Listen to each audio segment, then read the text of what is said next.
In 1977, while vacationing in Bali, Jane Gillespie, an Australian kindergarten teacher, fell head over heels for the Prince of Bali, leading to a fairy tale wedding despite significant cultural differences. She moved into the royal palace, but reality soon strayed from the fairy tale. Curious about how Jane's life unfolded after marrying the prince? Wondering what their lives look like 45 years later and what their children are like? Watch the full video to uncover the captivating details of their extraordinary journey. This is Crown Buzz Channel. Before we continue, make sure to subscribe to our channel and hit the bell icon for notifications. Let's begin. History is sprinkled with captivating tales of ordinary women who married into royalty. In 1963, an American woman named Hope Cook became the queen of the small Indian kingdom of Sikkim. In 1978, student Lisa Halaby married King Hussein of Jordan, becoming Queen Noor. And in 1993, Masako Owada joined Japan's imperial family by marrying Emperor Naruhito. These women turned their dreams into reality, stepping into lives that seemed straight out of a fairy tale. Similarly, an ordinary Australian girl named Jane Gillespie found herself swept up in a royal romance of her own. Today, the story is almost forgotten, but there was a time when Western newspapers buzzed about the wedding of a simple Australian girl and an Asian prince.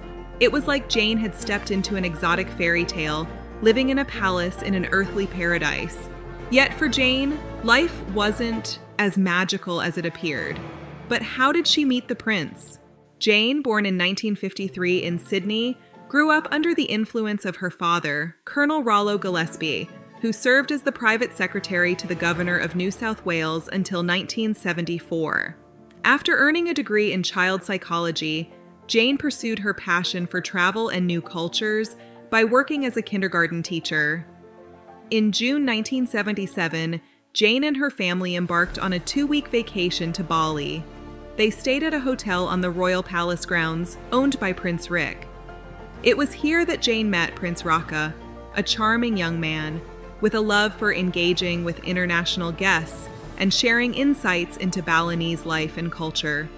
Their paths crossed, and the two quickly fell in love, spending nearly every day together and discovering they had much in common.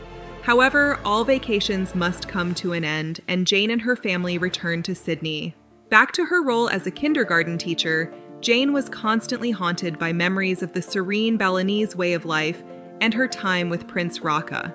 Despite her education at 2 of Sydney's most exclusive schools, city life never truly captivated her. She stayed in touch with Raka through letters, eagerly anticipating each envelope from Bali.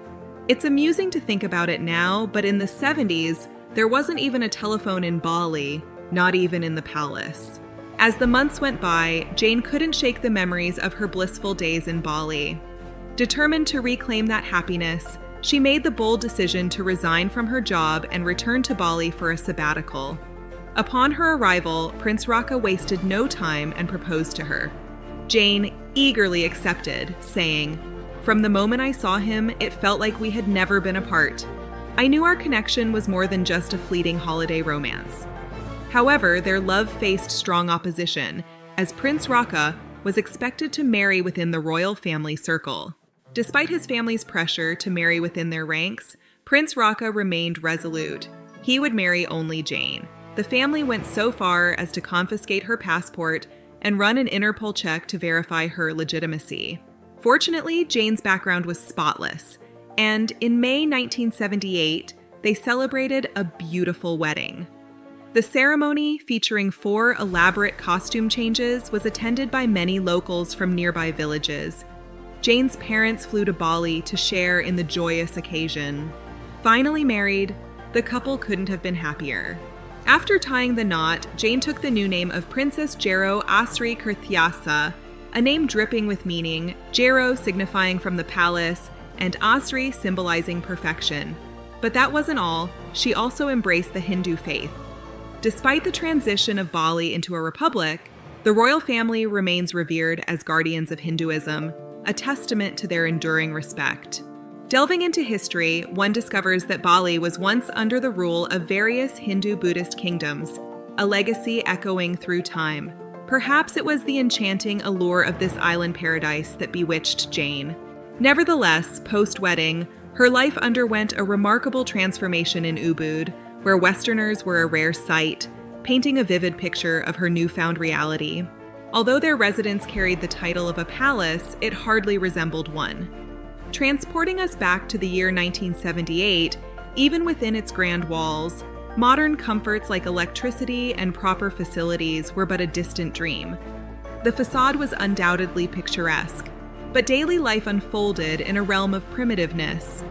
Kerosene lamps bathed the palace with dancing light, water flowed not from taps but from buckets, and the absence of telephones made ties with the outside world complicated.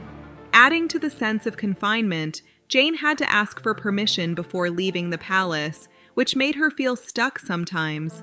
Moreover, the customs of the land permitted Prince Raka to take multiple wives, a tradition inherited from his father, who had a staggering 10 spouses, Prince Raka being the child of his father's 10th wife. However, Jane expressed doubts about this happening from the start. They joyously welcomed their first son, Max, and decided to move out of the palace. Prince Raka had a place outside the center of Ubud, and they moved there. They didn't have electricity or running water, but nobody did. They moved to Sydney before they had their second son. The family spent 12 years in Sydney, driven by their desire for their children to embrace both Balinese and Australian cultures through education. In Sydney, they were blessed again with a daughter. Despite limited visits to Bali, the children found themselves drawn to its unique atmosphere over the bustling city life of Sydney. Sacrificing their royal privileges, the couple opted to raise and educate their 3 children in Australia. Prince Raka, who had to take on roles as a gardener and a waiter to make ends meet, craved the simplicity and beauty of Bali, dreaming of a return to his homeland. In 2011, the family made their way back to Bali, where a historic occasion awaited. Princess's son Max, or as he's known locally, Prince Jock Gus Kurthiasa, tied the knot with none other than Indonesia's beloved TV personality, Salma. Following in his mother's footsteps, Max found love on the island. He met his bride-to-be, a Muslim from Java, while she was holidaying with friends in Bali. Their wedding extravaganza unfolded within the majestic walls of Ubud's royal palace, hosting a spectacular gathering of over 2,500 guests, including esteemed high priests and diplomats spanning an entire day. Balinese weddings, renowned for their blend of animistic, Buddhist, and Hindu customs, painted a vibrant tapestry of tradition unique to the enchanting island of Bali. Today, Prince Raka dedicates himself to his royal responsibilities, while Princess Asri and her son Max oversee a charming tea house nestled in Seminyak.